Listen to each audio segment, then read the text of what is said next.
Charitable trust આણંદના પ્રમુખ ભાઈ શ્રી મનુભાઈ ચાવડા, ભાઈ શ્રી હનુમાનભાઈ, એમના બધા જ સહયોગી ટ્રસ્ટીઓ, મંચ ઉપર બિરાજેલા બધા દાતાશ્રીઓ, સજ્જનો અને બેન, શિવ એક છે, શિવ બે નથી, પણ શક્તિઓ અનેક છે. શક્તિઓ જે અનેક છે એના માધ્યમથી ક્રિયાઓ થાય છે. શિવ ક્રિયા ના કરી શકે, શિવની શક્તિઓ ક્રિયા કરે. એટલે આપણે ત્યાં ઈશ્વરને દ્વૈત રૂપમાં માનવામાં આવે છે, સજોડે માનવામાં આવે છે. એ નર અને નારી બંનેનું સંયુક્ત રૂપ છે અને એ રીતે એ શક્તિમાન છે. શિવની જે અનેક શક્તિઓ છે એમાંની એક શક્તિ ચામુંડા છે. તમને કદાચ ખબર નહીં હોય, મુંડ શબ્દનો અર્થ થાય છે માથું. આપણું જે માથું છે એને સંસ્કૃતમાં મુંડ કહેવાય છે. મુંડે મુંડે મતિર વિન્ના, જેટલા માથા એટલી મતી હોય છે. આ જે મુંડ છે એ મુંડનું જે તોરણ બનાવે, હાર બનાવે, અને હાર બનાવીને જે પહેરે એને ચામુંડા કહેવાય. આવો હાર બનાવવાની શી જરૂર? શા માટે આવો હાર બનાવવામાં આવે છે? આ વાતને સમજવા જેવી છે. આ દુનિયામાં કાયમના માટે અસુરો અને દૈત્યો રહ્યા છે અને રહેવાના જ છે. એ હંમેશા અશાંતિ કરતા હોય છે. શાંતિથી રહે નહીં અને કોઈને શાંતિથી રહેવા દે નહીં.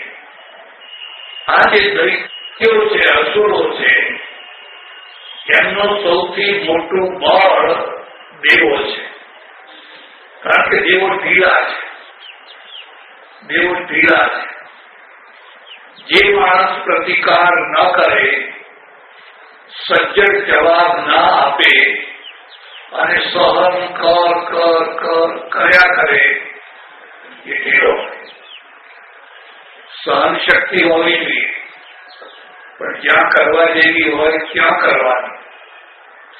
તમે બધી જગ્યાએ સહન કર્યા કરો તો દુનિયામાં શાંતિ ના રહી શકે. જ્યાં અશાંતિ ઉત્પન્ન કરનારા છે એમાં પણ તમારા વ્યક્તિગત માટે નહીં, પણ પૂરા રાષ્ટ્ર માટે, પૂરા સમાજ માટે, પૂરા દેશ માટે એવી જે અશાંતિ ઉભા કરનારા છે એની સામે સહન શક્તિ ન રખાય. એની સામે જો તમે સહન શક્તિ રાખો તો તમે દેશની રક્ષા ના કરી શકો. તો દેશમાં લોકોને શાંતિથી રાખી ના શકો. એટલે અમારે ત્યાં પુરાણો છે અને પુરાણોમાં કેટલી બધી કથાઓ છે. એ કથામાં દેવીની પણ, માતાજીની પણ કથાઓ છે. એવું લખ્યું છે કે શુંગ, નિશુંગ અને મહિષાસુર ત્રણ મોટા દેવો હતા. ત્રણ મોટા. એટલો ઉત્પાત મચાવે, એટલો ઉત્પાત મચાવે, એટલો ઉત્પાત મચાવે, કોઈ શાંતિથી રહી ન શકે. એક મુદ્દો યાદ રાખજો, શાંતિ ધ્યાન કરવાથી નથી આવતી, ભ્રમણામાં ના રહે. પ્રશ્ન ઉકેલો તો શાંતિ મળે. તમારા માથા ઉપર લાખો રૂપિયાનું દેવું છે, હવે તમે ધ્યાન કરવા બેસો તો થોડોક ટાઈમ કદાચ રાહત મળે, પણ એનાથી કોઈ સ્થાયી શાંતિ ના થાય. સ્થાયી શાંતિ તો એ છે કે તમારું દેવું ચૂકતે થાય, બસ પછી ઘસઘસાટ આવશે. પ્રશ્ન ઉકેલ્યા વિના આપણે હોમ હવન કરવા બેસી જઈએ, મોટા મોટા યજ્ઞો કરવા બેસી જઈએ. થોડા વર્ષો પહેલા મારે ત્યાં 2-4-5 પરિવાર 8-10 વર્ષ થયા છે. મને કહે છે એક સપ્તાહ કરીએ છીએ. ક્યાં કઈ જગ્યાએ? તો કે બગોદરા અને લીંબડીની વચ્ચે. મેં કહ્યું કેમ? તો કે અકસ્માત બહુ થાય છે. તમને જો ખબર હોય તો લીંબડી અને બગોદરાના વચ્ચે બહુ અકસ્માત થતા, એટલે અકસ્માત બંધ થઈ જાય એટલા માટે આ સપ્તાહ અને પછી યજ્ઞ કરવાનો છે, તમારે આવવાનું છે. મેં કહ્યું હું આવું, જરૂર આવું, પણ તમે ગેરંટી આપો તો આવો. અને કે શાની ગેરંટી? ગેરંટી એ કે આ સપ્તાહ થયા પછી કોઈ અકસ્માત થવાનો નથી, થશે નહીં, એવી ગેરંટી આપો તો આવો. અને કે એવી ગેરંટી તો ના અપાય. તો કીધું નહીં આવો. તને નવી લાગશે એ સપ્તાહ ચાલતી હતી ને અકસ્માત થયો. આ સાચા ઉપાયો નથી. સાચા ઉપાયો કરો તો જ તમે પ્રશ્નને ઉકેલી શકો. સાચો ઉપાય પછી થયો. પછી શું થયું? રોડને 2 ભાગમાં વહેંચી નાખ્યો. આવવાના જુદો, જવાનો જુદો, વચ્ચે ડિવાઈડર નાખી દીધું. અકસ્માતો ઘટી ગયા. કારણ કે 2 વાહનો સામસામા પરોડીએ જયારે ચોખ્ખું આવતું હોય ત્યારે ટકરાઈ જતા હતા. હવે 2ને જુદા કરતા. આ સાચો ઉપાય. એમ તમારે જો શાંતિ સ્થાપવી હોય, પરાક્રમથી સ્થપાય છે. પરાક્રમના દ્વારા સ્થપાય છે. એક પરાક્રમી રાજા આવે, આખા રાષ્ટ્રમાં શાંતિ. એક પરાક્રમી ફૌજદાર આવે, ડીએસપી આવે, આખા નગરમાં શાંતિ. પરાક્રમથી શાંતિ સ્થાપિત થતી હોય છે. આપણે ભૂલા પડ્યા અને ગમે તેવા ફાંફા મારવા લાગ્યા, એ રીતે શાંતિ સ્થાપિત ના થાય. એટલે ચામુંડા માતા છે એ પરાક્રમની દેવી છે. પરાક્રમની દેવી છે. પહેલા આખી દુનિયામાં દેવવાદ હતો. દેવદેવીઓ. મારે ગ્રીસ જવાનું થયું, ટર્કી જવાનું થયું, ઇજિપ્ત જવાનું થયું. એટલી બધી દેવદેવીઓની પ્રતિમાઓ છે જૂની. આપણી બુદ્ધિ કામ ના કરે એટલા ભવ્ય મંદિરો છે. એટલા સુંદર સુંદર ને ભવ્ય મંદિરો છે. એમાં એક ઝઘડો કરાવનારી દેવી છે. મેં પૂછ્યું ભાઈ આ ઝઘડો કરાવનારી દેવી મને કઈ જવા જાય ત્યાં ઝઘડો કરાવે. તમે કહો ભારતમાં તો અમારે ઘરમાં છે દેવી, અને ઘરમાં છે એટલે ઘરમાં રામાયણ ને મહાભારત ચાલુ છે. બધી દેવીઓ છે. આપણે ત્યાં પણ જે અસંખ્ય અનેક દેવદેવીઓ હતા, એના પાછળનો આ હેતુ હતો કે જુદી જુદી ક્રિયાઓ શક્તિ રાખનારી દેવી. તો આ પરાક્રમની દેવી છે. કારણ કે શાંતિ તો પરાક્રમના દ્વારા જ થાય.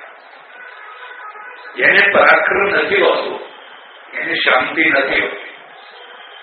મારી વાત ઉપર વિશ્વાસ ના હોય તો તમે સિંહ રહેતા હોય એ જંગલમાં જઈને જોજો. અમે તો આફ્રિકામાં ઘણી વાર જોયું. આખા જંગલમાં સિંહ શાંતિથી ઘસઘસાટ ઊંઘતો હોય છે. હરણ ના ઊંઘે, સસલા ના આમ 40 તરફ જોયા કરે. આમથી કાળ આવશે, આમથી કાળ આવશે, આમથી કાળ આવશે. પકડ ગયા કરે. એક તારી પાડો તો કબૂતર બધા ઉડી જાય. આમ ચક્રાઓ લઈને ફરી પાછા આવે. અને એક વાર ગેમ પાર્ક જોવા ગયેલા 18 મોટા 10 સિંહો એક ઝુંગામાં બધા બેઠેલા અને અમે તો કર્ણરૂપ નજીક સુધી ગાડી લઈ ગયા. કોઈ અમારા સામે જુએ જ નહીં, આમ આંખ્યા કરે ને ઊંઘ્યા કરે. ત્યાં થોડોક છાયો હતો, બાકી તડકો હતો. કેટલી વાર સુધી ઉભા રહ્યા અને કહું ભાઈ એક વાર આંખ ઉગાડીને અમારી સામે તો જરા જુઓ કે જાઓ જાઓ જાઓ જાઓ, તમારા સામે જોવાની કોઈ જરૂર નથી, અમે અમારી મસ્તી નથી. જે સિંહ છે એને શાંતિ છે, કારણ કે પરાક્રમી છે. પરાક્રમી છે એટલે અશાંતિ કરનારા એનાથી દૂર રહે છે. અશાંતિ કરનારા જુએ છે કે ક્યાં અશાંતિ કરી શકાય. તમારી ઈચ્છા હોય કોઈ વાર લંડન જજો. લંડનમાં 2 મોહલ્લા આપણા માટે બહુ વધારે મહત્વના, એક વેમ્બલી ને એક સાઉથ હોલ. વેમ્બલીમાં બધા ગુજરાતીઓ રહે. બીજી વાર ગયો તો આખું સુરત બનાવી દીધું, કાગળ દૂધતા હોય, શાકભાજી લઈ બેઠા હોય, અને સાથે ઇન્ડિયા બનાવી દીધું. હવે વેમ્બલી છે ને એમાં બધા ગુજરાતીઓ રહે અને આપણી બહેનો છે એ દોરા અને સોનું ને લટક મટક લટક મટક, શરીર ભારે હોય, ફરતા હોય. દોરા તોડનારો આમ દોરો તોડી ભાગે, પોલીસ પોલીસ પોલીસ પોલીસ, પેલો ભાગી જાય, બિંદાસ તો ભાગી જાય. એક ડોશી આવી મારી પાસે રડવા માંડી. તું કેમ બેન કેમ રડો છો? મુવો કે લઈ ગયો 3.5 તોલાનો હતો, 3.5 તોલાનો હતો. તો મેં તું શું કામ પહેરો છો? ના પહેરતા હોય તો મને કે ગુચ્ચા લાગીએ, ના પહેરીએ તો ગુચ્ચા લાગીએ. હું ગુચ્ચો લાગુ છું? ગાંધીજી ગુચ્ચા લાગતા હતા, કસ્તુરબા ગુચ્ચા લાગતા હતા. અરે આ તમારો ભ્રમ છે, તમે દોરાથી સારા નથી લાગતા. આ દોરાથી તમે ક્યારે સારા લાગો કે બીજું કશું તમારી પાસે ના હોય ત્યારે. બીજું કઈ ના હોય પછી દોરો પહેરો, લીલું લગાવો, પીળું લગાવો, આ લગાવો, લગાવો. પણ તમારી પાસે જો કઈ છે, હવે દોરાની કોઈ જરૂર નથી. પછી મને શું કહે, મુઓ કે ગયા જન્મનો માગતો લઈ ગયા, સરળ સમાધાન. લઈ ગયો તમે રડો છો શું તમે? ગયા જન્મનો માગતો. આ સમાધાન અમારું આપેલું છે, એટલા માટે આપેલું છે પ્રજા કદી ઊંચી ના થાય. પ્રજા હંમેશા ઠંડી ને ઠંડી જ રહે, એટલા માટે સમાધાન આપેલું છે. પછી થોડેક દૂર જાઓ તો એક બીજો મોહલ્લો આવે, સાઉથ હોલ. ત્યાં બધા શીખો રહે, સિંગા દાદીવાળા શીખો રહે. આ દોરાવાળા ક્યાંય પહોંચી ગયા અને કોઈ શીખ બેન હશે એનો દોરો તોડ્યો અને એને બૂમ પાડી 2, 4, 5 શીખો હોકી લઈને આવી ગયા, શીખ કરી નાખી. 1 ને 2 ને કર્યા. કોઈ સાઉથ હોલમાં કોઈ દોરો તોડવાના. કેમ? એને પરાક્રમ કરતા આવડે છે, આપણને નથી આવડતું. આપણે તો પોલીસ પોલીસ પોલીસ બહુ અપાડીએ, બીજું તો શું કરીએ? પોલીસ આવીને પેલા શીખોને કહ્યું, કરે તમે અમે માર્યો? આ તો પોલીસની રાહ જોવી જોઈએ ને. અમને એમ થયું તમને આવતો વાર થશે, તમારું કામ અમે કરી નાખ્યું. પરાક્રમથી ધાક બેસતી હોય છે, ધાક. અને જેની ધાક હોય એને શાંતિ હોય. જેને ધાક ના હોય એના ખેતરમાં દિવસે કોઈ લોકો ચોરી કરવા જાય. અમારે ઉત્તર ગુજરાતમાં દિવસે ચોરી કરવા જાય, ખેતરમાંથી બધું વાળે લે અને પછી ખેડૂતને કે તું મને ઉપડા, અને એને ઉપડાવવું પડે. કારણ કે એની ધાક નથી, એનો ડર નથી, એનો ભય નથી. એટલે પોતાના ખેતરને સાચવી નથી શકતો. આપણો ધર્મ તમને એમ પ્રેરણા આપે છે કે જે અસંખ્ય અનેક શક્તિઓ છે એમાંની થોડીક શક્તિઓ તો તમારી પાસે હોવી. બધી ઘણી શક્તિઓ, એક બેનું નામ આપીશ તમે. એ જ પાર્વતી, એ જ અંબિકા, એ જ જગદંબા જયારે અન્નના ઢગલા કરવા લાગે ત્યારે એને અન્નપૂર્ણા કહેવાય. અન્નપૂર્ણા અને ચામુંડા બે એક જ છે, જુદા નથી. પણ અન્નપૂર્ણા જે અન્નનો ઢગલો છે એ પરાક્રમથી ના થાય, મહેનતથી થાય. એ મહેનતથી થાય.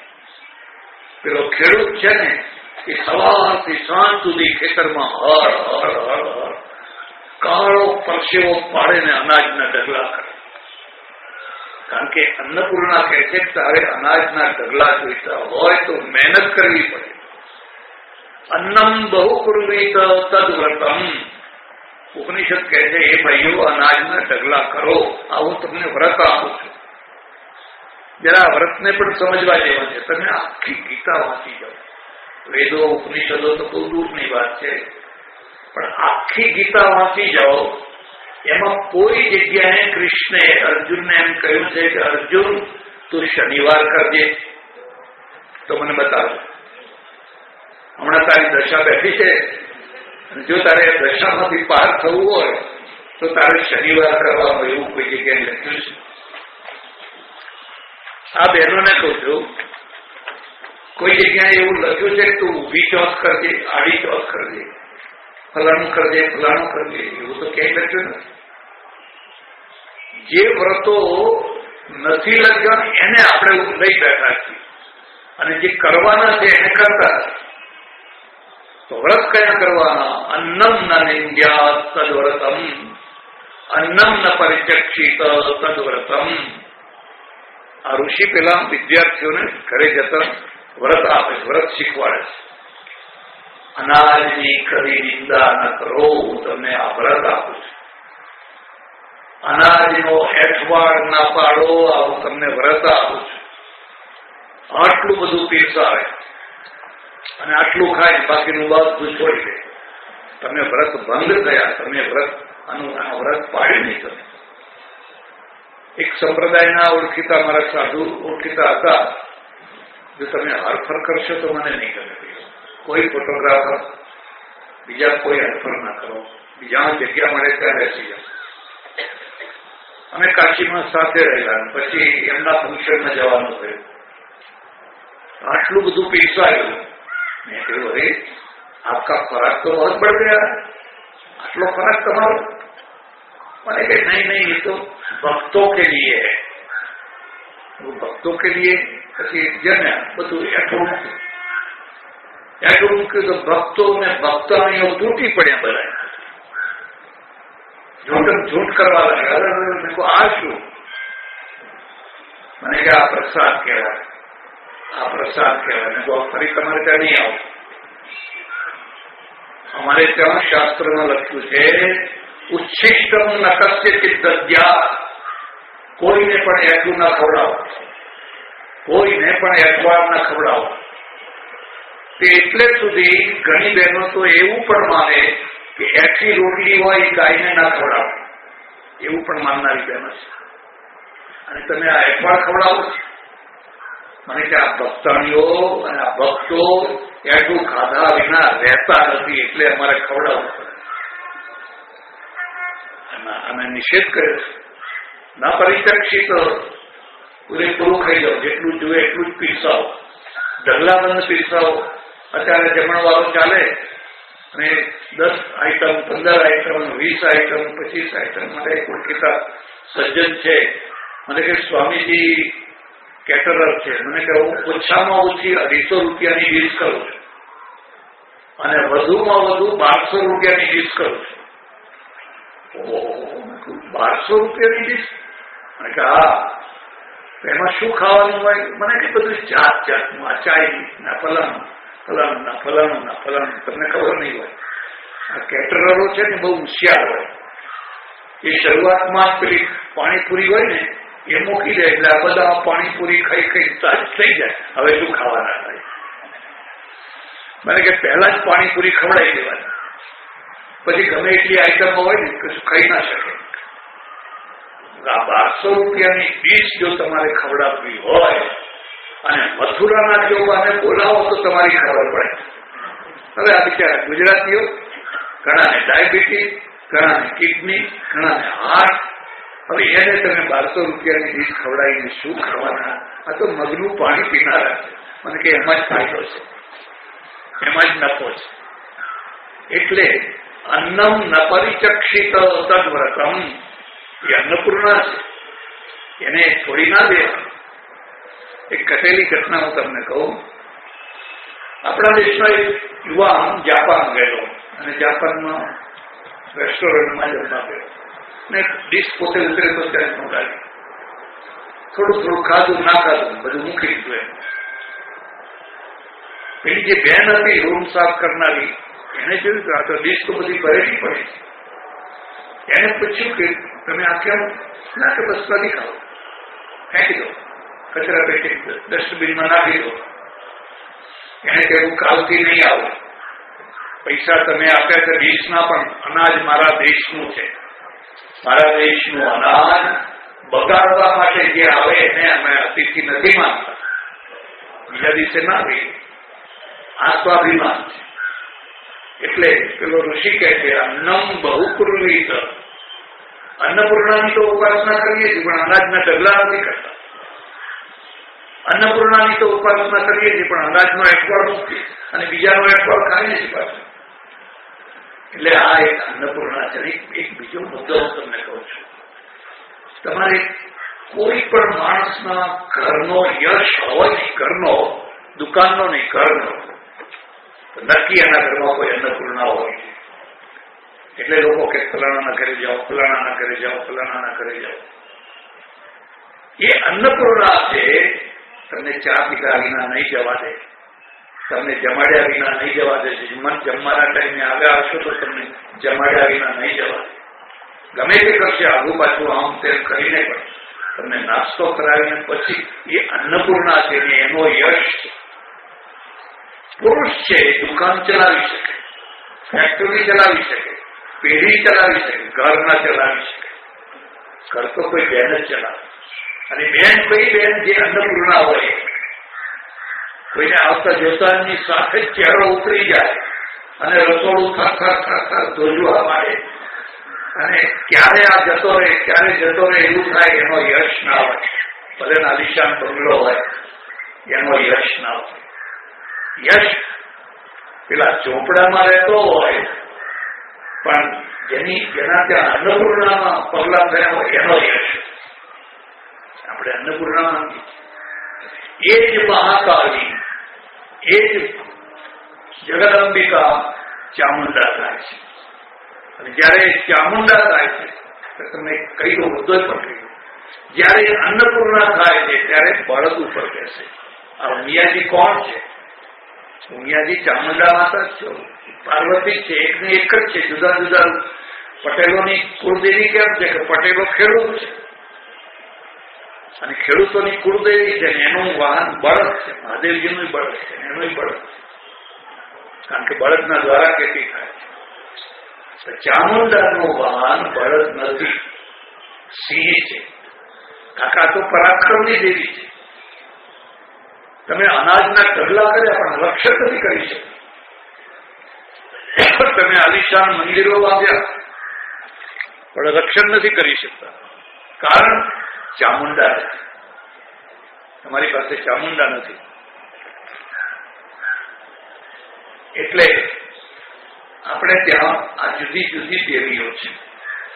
એક બીજો મુદ્દો યાદ રાખજો.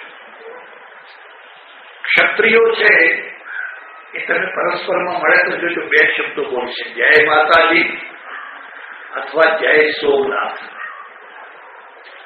મોટા ભાગે જય માતાજી બોલશે. અને માતાજી એટલે કયા માતાજી?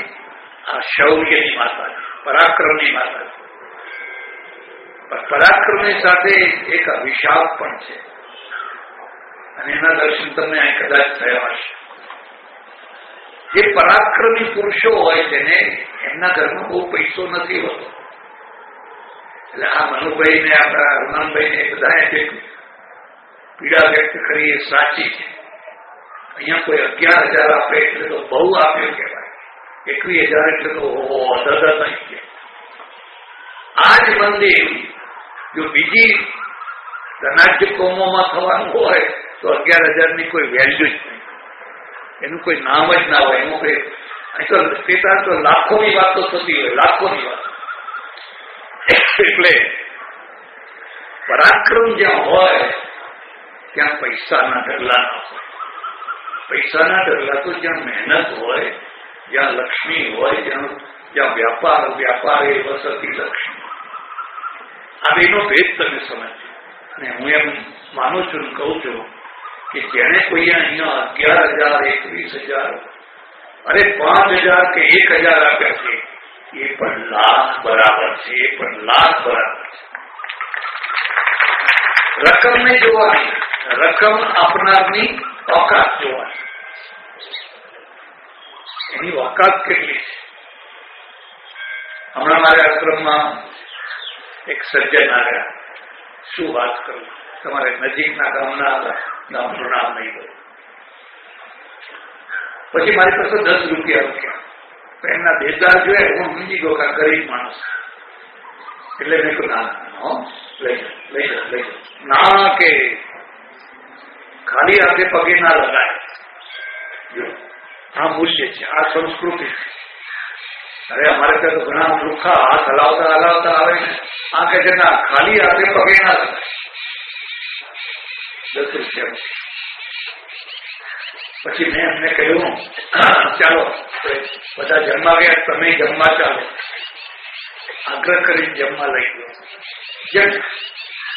પછી આવી પાછા બેઠા, આંખમાં આંસુ, ધરધર. અરે કેમ રડો છો? કેમ? મને કે ઘણા દિવસે તાજું ખાવાનું મેં ખાધું નહીં, તો આવું તાજું ખાવાનું તો મને મળતું જ. કેમ? પટેલ છું. હા, દીકરો છે, આફ્રિકા દારેસલામમાં રહે છે. વર્ષમાં 2 વર્ષમાં એકવાર આવે, મારી સાથે વાતે નથી કરતો. અને ડોશી છે, ડોશી મને રોજ કાઢું જ ખાવાનું આપે છે. કોઈ દિવસ ગરમ નથી આપે. રોજ કાઢું જ ખાવાનું આપે છે. દાંત્યમ કરીને આપે છે. જીવનનું ખરું સુખ તો વૃદ્ધાવસ્થામાં મળતું હોય છે, અને ખરું દુઃખે વૃદ્ધાવસ્થામાં મળતું હોય. જો બાપા કહેનારી પ્રજા છે તો તમે સુખી. અને છોકરો ને છોકરાની વહુ ને પેલા બધા મોઢું ચડાવીને દૂર ભાગે છે, તો તમારા જેવો કોઈ દુઃખી નથી. મને કે રોજ મને વધુ ઘટ્યું જે લુખું હોય ને એ બધું મને ખાવા આપે છે. શું કરવું? મને કે તમારા આશ્રમમાં રહેવા મળશે. આવી જાઓ. અમારા આશ્રમ તો મેં બહુ સસ્તો રાખ્યો. ખાલી 100 રૂપિયા ભરો તો તમને અમે રાખીએ. અને 100 રૂપિયા તો લાઇટનું બિલ થઈ જાય છે, દૂધનું બિલ થઈ જાય છે, અને 500 રૂપિયા પ્રવેશ. મને કે મારે સગવડ કરવી પડે, 10-15 દિવસ કોઈ જગ્યાએથી સગવડ કરું પછી આવું. કોઈ જરૂર સગવડ નહીં, તમે આવી જાઓ. તમારે 500 નહીં ભરવાના, 100 નહીં ભરવાના. તમે રો પાછલી જિંદગી હવે 6-12 મહિના માંડ જીવવાના છો, તો તમે શાંતિથી જીવો. શરત એ છે કે પેલા માતાજીની રજા લઈને આવજો. નહીં તો મહાકાળી પછી જો અહીં પહોંચી ગઈ ને તો તમને તો અશાંતિ કરશે, પણ ભેગા ભેગી મને અશાંતિ કરશે. પરાક્રમ છે, એના ગુણદોષો છે, અને ગુણદોષોના કારણે ક્ષત્રિય પ્રજા, રાજપૂત પ્રજા બીજી પ્રજા જેવી સમૃદ્ધ ના થઈ શકે. એ તલવારે જીવે છે, અને તલવારથી વિજય મળે, સમૃદ્ધિ ના મળે. સંપત્તિ ત્રાજવાથી મળે. જેના હાથમાં ત્રાજવું હોય એના ઘરે સંપત્તિ. આ પટેલોએ હળ છોડ્યું અને ત્રાજવું પકડ્યું ને ધનાઢ્ય થઈ ગયા. ક્ષત્રિયો હજુ એવું કરી શકે, આજથી થોડું કરવા મળે, વધારે નથી કરી શક્યા. અને જે દિવસે તમે ક્ષત્રિયો ત્રાજવું પકડતા થશો, તે દિવસે તમે 11,000 નહીં 11 લાખ બોલતા થશો. 11 લાખ. પણ શર્ત એ છે કે તમે ત્રાજવું પકડી શકો છો, બહાર નીકળી શકો છો, દેશ પરદેશ જઈ શકો છો. અમારે ત્યાંથી અડધું ગામ પરદેશ છે, અડધું ગામ. એક ક્ષત્રિયભાઈ હતા, જોર કરીને ગયા પરદેશ, 6 મહિના પાછા આવ્યા. અરે મેં તું માંડ ગયો તો તું પાછો કેમ આવ્યો? ના કે આપણું કામ નહીં, આપણે તો આપણો દેશ બધો હવે એ નહીં, પરદેશ ના બેઠી છે. અમેરિકામાં જે જાય એ 1 વર્ષ તો રડી રડીને મરી જાય, અને જો 1 વર્ષ કાઢ્યું તો તરક્યો ને ભાગ્યો તો ભાગ્યો. માસી નથી બેઠી ત્યાં કે ડોલરના ઝાડ નથી કે ટપ ટપ બધા પડવા મળે. 1 વર્ષ તો તમને થોડા દિવસે તારા બતાવી દે, તકે તો તક્યો. એટલે ચામુંડા માતા છે એ શૌર્યની પરાક્રમની દેવી છે. તમારી પાસે બધું હોય પણ જો શૌર્ય ના હોય, પરાક્રમ ના હોય તો તમે તમારું ભોગવી ના શકો, રક્ષણ પણ ના કરી શકો.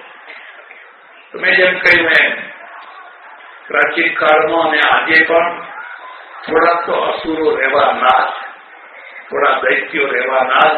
એને કઈ શીગડા ના હોય, આપણા જેવા જ માણસ હોય, પણ જે ઉપદ્રવ કરે, અશાંતિ કરે, તોફાનો મચાવે એને દૈત્ય કહેવાય. તો આવા શુંભ, નિશુંભ, મહિષાસુર વગેરે વગેરે દૈત્યો હતા. અને મેં કહ્યું એમ દેવોને હેરાન કરે, કે દેવો બિચારા પોચા, અને પોચાને બધા હેરાન કરે. નિયમ યાદ, જે પોચો હોય ને એને બધા હેરાન કરે. ચાણક્ય એક બહુ સરસ વાત લખી છે. ગત્વા અપશ્ય વનસ્થળી, જાઓ જંગલમાં વનમાં જઈને જુઓ. સરલાસ્ત્ર છિદ્યંતે કુબ્જા તિષ્ઠંતિ પાદવા. તો જે કુહાડો લઈને જનારો સુથાર કે એવો કોઈ ખેડૂત કે એવો માણસ છે, આમ ઝાડ તરફ જુએ અને જે સીધું લાકડું હોય એને કાપે. સીધું હોય, આ આપણા કામમાં આવશે, આ કામમાં આવે. કુબ્જા તિષ્ઠંતિ પાદવા, અને જે વાંકું ચૂકું છે એને કોઈ અડે, આ કશા કામનું નથી, એને કોઈ અડે. એટલે સજ્જનો, આમ ચામુંડા માતા તમને એક પ્રેરણા આપે છે, અને પ્રેરણા જરૂરી છે. કારણ કે આણંદ અને આણંદની ચારે તરફનો જે પ્રદેશ છે એ ક્ષત્રિયોનો છે. પણ આ ક્ષત્રિયો કાળે કરીને એટલા પછાત થયા, કહી ન શકાય એટલા પછાત થયા. ના શૌર્ય રહ્યું, ના પરાક્રમ રહ્યું, ના લક્ષ્મી રહી, ના અન્નપૂર્ણા રહી. એ મોડી દશામાં આવી ગઈ. જયારે બાકીની બધી પ્રજા વિકાસ કરતી હતી, ઉન્નતિ કરતી હતી, આગળ વધતી હતી, ત્યારે પણ તમારા પૂર્વજો, બાપ દાદાઓ એના એ જ પછાત રહ્યા. છેલ્લા 50 વર્ષથી થોડું પરિવર્તન આવ્યું. થોડા છોકરાઓ ભણતા થયા, થોડાક લોકો કંઈક જુદા જુદા ધંધામાં પડી ગયા, જુદા જુદા કોઈને કોઈ કામમાં લાગ્યા. અને લાગ્યા એટલે જાણ્યા બરાબર. મનુભાઈ મને વાત કરી, એમના પિતાશ્રી વિડીયો વાળતા, અને એટલી ભૂંડી દશા. સાંજ પડે, ખેડૂતના ખેતરમાંથી સૂર્યાના પેલા ભૂંગલા લઈને જાય ત્યારે રોટલા બને. એનું તમે એક બીજી વાત કહું, ગરીબીના દિવસોને કદી ભૂલશો નહીં. જો ભૂલશો તો છકી જશો.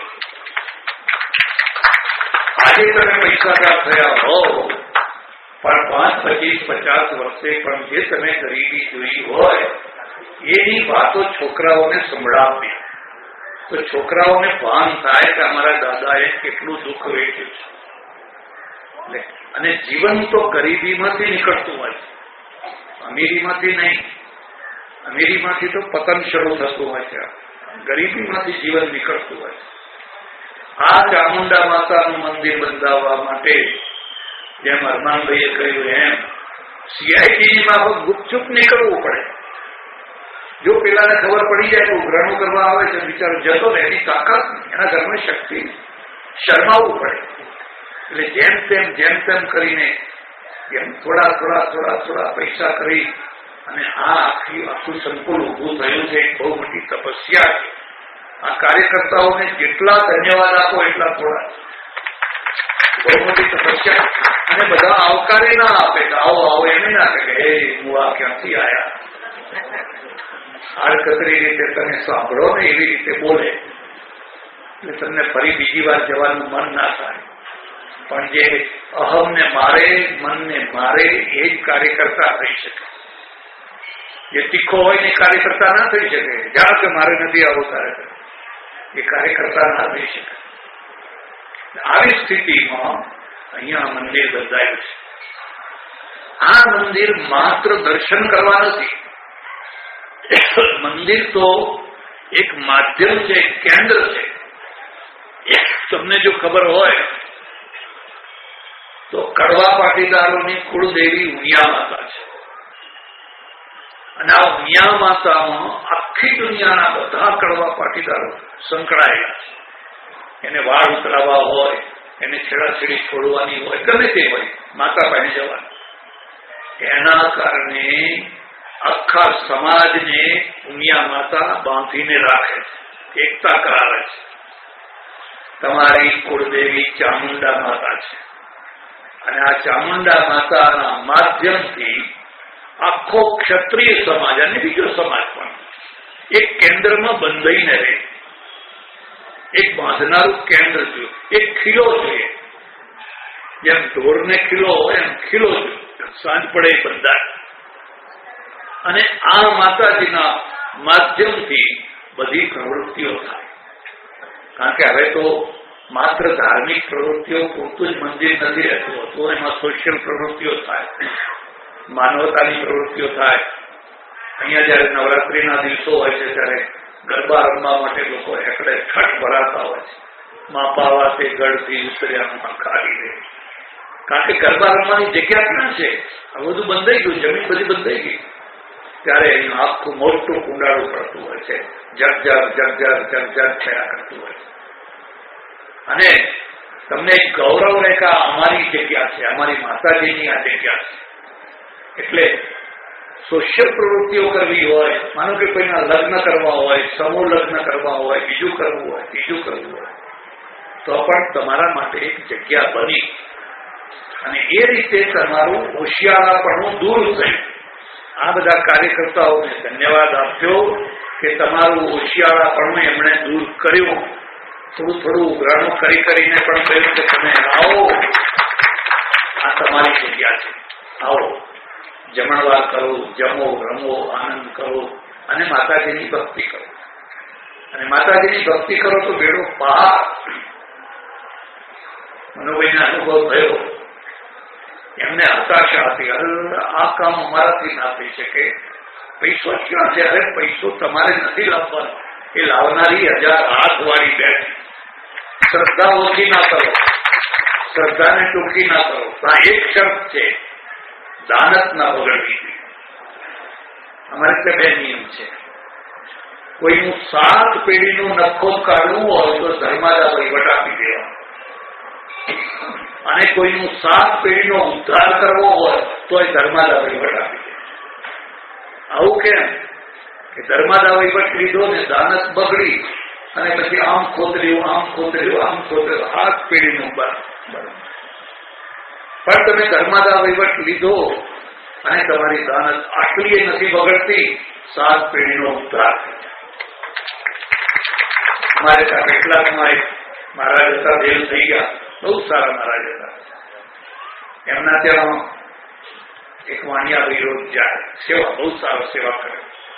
પછી અમારા પાસે તો કઈ ફળ ફૂલ આવ્યા હોય બધું વેચવાનું, ઇનકમિંગ ને આઉટગોઈંગ. આ અમારો સિદ્ધાંત. એક તરફ આવે બીજી તરફ વેચી દેવાનું. પછી પેલા ભાઈ બધાને વેચે. પછી મહારાજે કહ્યું, જો ભાણા, એને ભાણા કઈ બોલાવે, તારે થોડા દિવસ સેવા કરવી છે કે આખી જિંદગી કરવી છે? તો કે ના બાપુ, મારે તો આખી જિંદગી કરવી છે. જો તારે આખી જિંદગી સેવા કરવી હોય તો તું આ પ્રસાદ વેચે છે, પછી ઘરે જાય તો હાથ ધોઈને, નખ ધોઈને તારે જવા. તારા ઘરમાં આમાંનો નખનો પ્રસાદ ના જવો જોઈએ. કે નહીં જાય મારે, હું તો નથી થઈ શકતો. ના, એક વાર આ મન એવું છે કે એક વાર થયો કેંડા આવ્યા છે, બરફી આવી, પેલા મુનિયા માટે થોડુંક લઈ ગયે તો પહેલા આટલું પડી ગયું, પછી આવડું પડી ગયું, પછી આવડું પડી ગયું. કાં તો મન એવું છે. એટલે તારું મન ચલિત ન થાય એટલા માટે હું કહું. અને પછી તો આ બેનને નાની ચપટી ને આ બેનને મોટી ચપટી, આ બેનને નાની ચપટી ને આ બેનને મોટી ચપટી. આ બધી બહેનો ભજન ગાવા જાય ને ત્યાં આવું જ કરે. પૂછી જજો, ભજન મંડળી હોય ને પછી ભજન મંડળી પૂરી થાય ને પછી પ્રસાદ વેચા, અલી બેન તું આવી તારી બેનને લઈ જાય. અને પેલો ભગવાન ગડબડ જોયા કરે, ઘણું જુઓ હવે આ પ્રસાદમાં આવું કરે. એ માણસે આખી જિંદગી આટલો પ્રસાદ પણ કરે ના લઈ. એમ જયારે તમે ધર્માદાનો વહીવટ કરવા બેસો ત્યારે સમજી લેવાનું કે આપણા માટે આ શિવ નિર્માણ છે. સોનું આવે, ચાંદી આવે, કરોડો રૂપિયા આવે એ માતાજીના છે, મારું એમાં કઈ નહીં. તો તમારી 7 પેઢીનો ઉપકાર થઈ જાય. અને તો જ દાન આવે, આપનારા તો જ આપે. કારણ કે તો ગંધ આવે, ખબર પડી જાય કે સચ્ચાઈ છે કે ખોટાઈ છે એની ખબર પડી જાય. એટલે ચામુંડા માતાને સારા કાર્યકર્તાઓ મળ્યા, નિષ્ઠાવાન કાર્યકર્તાઓ મળ્યા.